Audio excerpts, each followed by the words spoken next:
First, as usual, I want to start by thanking new subscribers.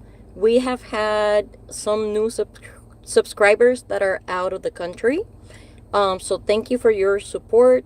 I've been acknowledging your questions. You can find the answers on the short videos, on the shorts playlist, because a lot of you interact more with that side of the channel, the political side and political satire side of the channel.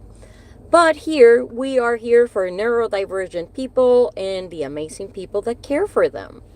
And today, we are going to talk about a topic that I am intimately familiar with. We are going to talk about panic disorders and panic attacks. Yes, we're going to have a conversation because sadly, many people are not well versed in dealing with panic disorders. But before we do that, I want to ask everybody to do all the good things. Hit the like, hit subscribe, hit the bell so you can get notifications anytime we upload a video. Please, please, please comment. My channel is being shadow banned, so my videos are not getting out there unless people are engaging. So please, please, please engage with the video. Put your comments, your hearts, all of that good stuff there.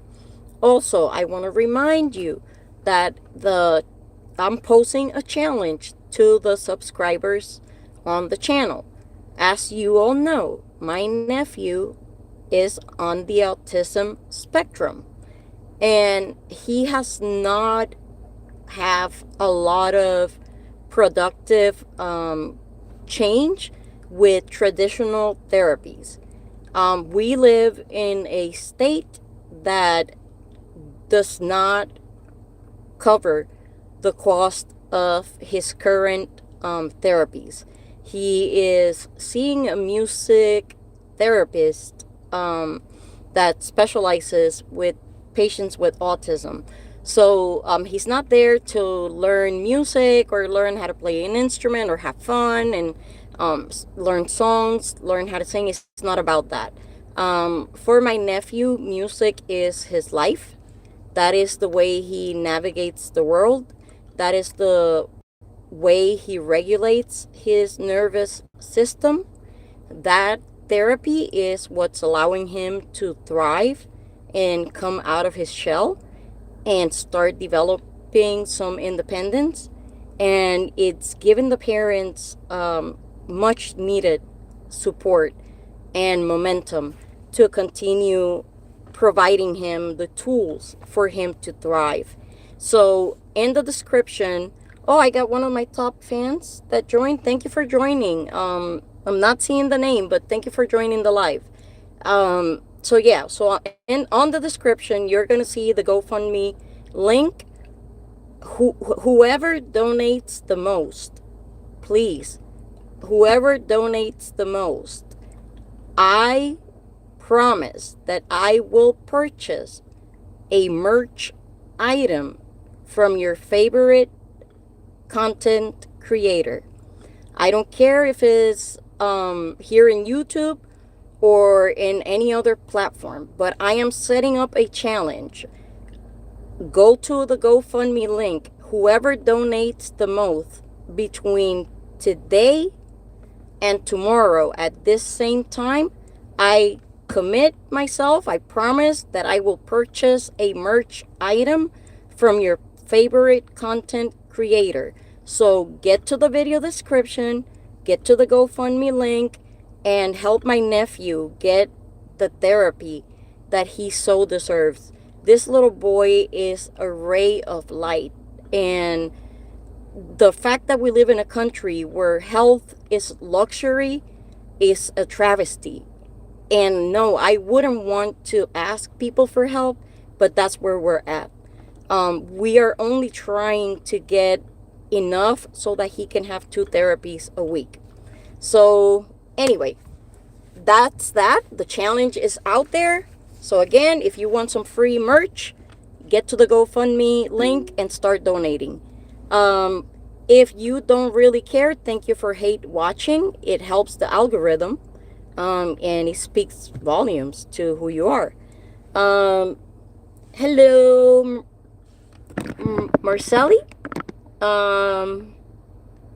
Winstead, Yusuf. Oh, Braylon Winston. You need therapy, sweetie. You really do. Hi, David. Hi, Naya. Hi, everybody. Hi, thank you for joining the live. This is Sheila, Neurodive Corner. So today we're going to talk about panic disorders. And I'm intimately familiar because I am neurodivergent and I suffer and have a panic disorder. So a panic disorder is not like your normal anxiety attack. It is amplified times 100.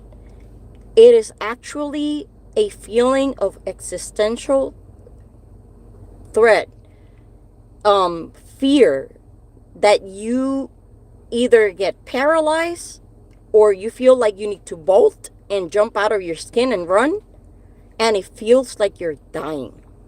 And a lot of people do not realize how debilitating panic attacks and panic disorders can be, because it's not something that you can always visualize. Some of us that suffer panic disorders also suffer functional anxiety.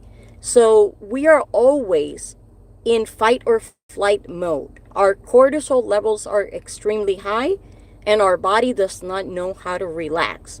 So we are always in alert. Now, we can function with anxiety, and anxiety is healthy. So is panic, and so is cortisol.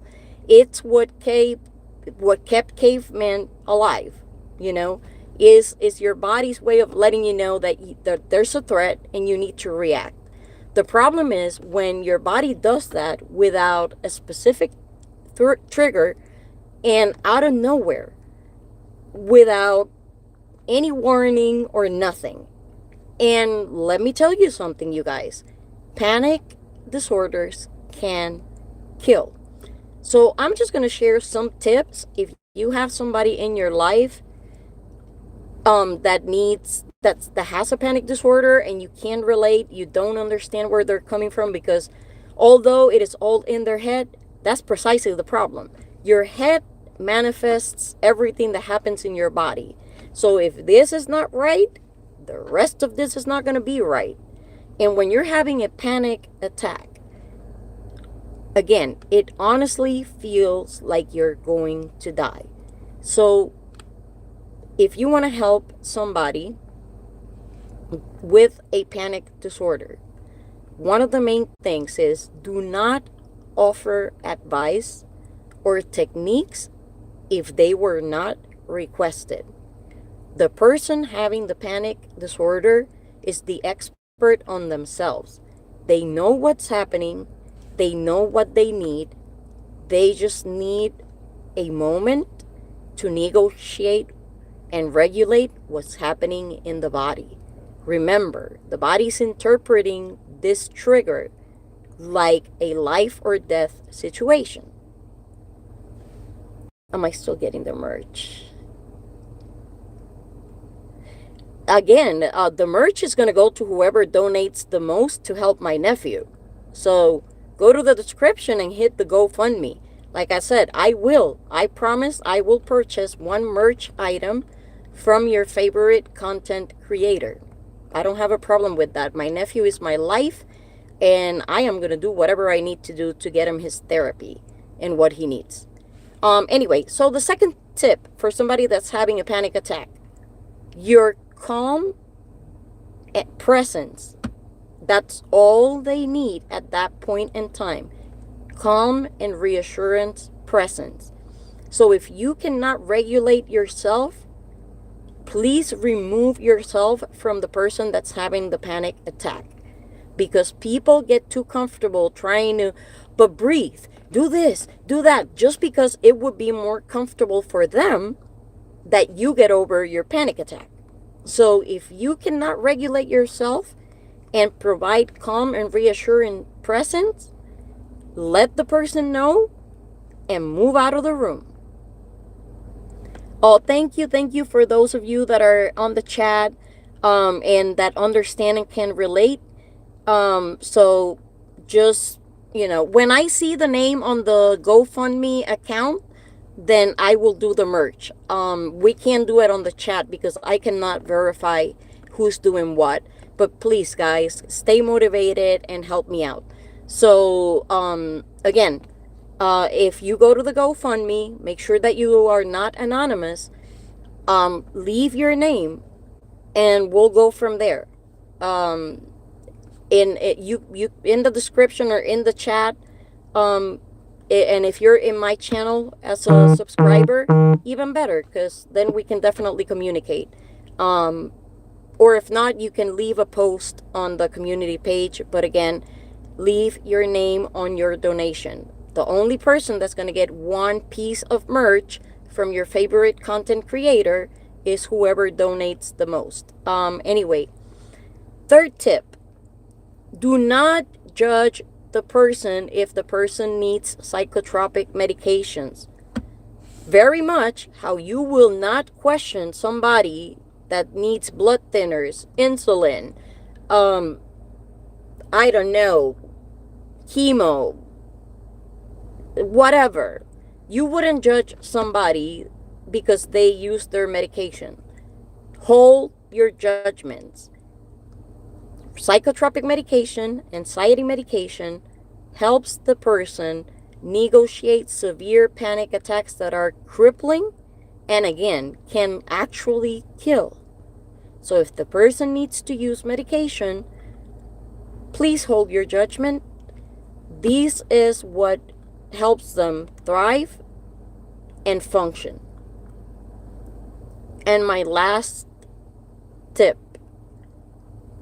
do not try to minimize the impact of a full-blown panic attack. Remember that the body is interpreting this as life or death. And although it might not look that way, it might not manifest that way, you might not understand it that way, you are not helping. So I would say, again, if you know somebody that has a panic disorder, you can use those tips to help them navigate and regulate. Panic disorders are crippling, are debilitating. They are a disability. It is extremely difficult to function when you are, especially on a full-blown panic attack. Anxiety is crippling and debilitating. So if somebody needs to sleep for hours at a time or whatever, and you feel they're just being dramatic or not, just please keep that to yourself. I always say, if nothing else, do no harm in every situation. If you can't promise anything else, do no harm. Also, bad weather is coming, so please practice neighborly love. Take care of each other. Make sure that people are ready. Make sure that people know where shelters are, that you have your go bags ready, that you know where in your state and your county you're going to get your weather advisory. So please help each other on that way. Remember that programs that deliver hot meals, programs that help keep utilities on, have been severely cut back. So check on your neighbors, check on the elderly, check on the disabled. They might need you to grab them some groceries and some basics. They might need somebody that can have heat or have a generator. So please practice neighborly love. I am done for today. Thank you for everybody that engaged in the chat. Again, for the donation, use your name. The GoFundMe is on the description. Go to the community page and share your information as well. And as I always say, stay safe, stay healthy, lift each other, help each other. That's the only way we get through this, and the only way we become better. Bye.